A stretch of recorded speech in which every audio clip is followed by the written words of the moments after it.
How many people have cats? Okay, 1, 2, 3, 4. Okay, 10. Now, let me ask you this. Do you trust them? Because I've got to get a pair of cat handcuffs and I got to get them right away.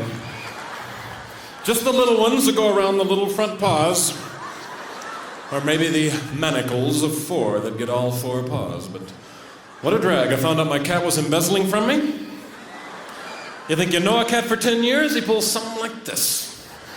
Found out while I was away, he would go out to the mailbox, pick up the checks, take them down to the bank and cash them.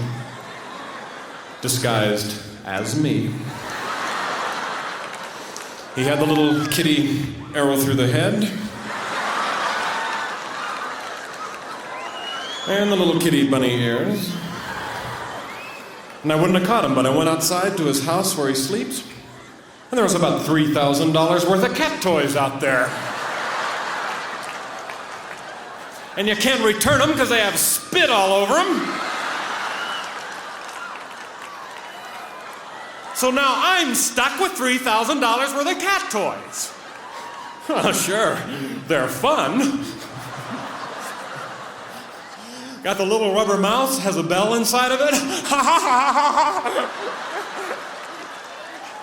Boy, I hate it when it goes under the sofa. Wow, give me that, give me that, give me that.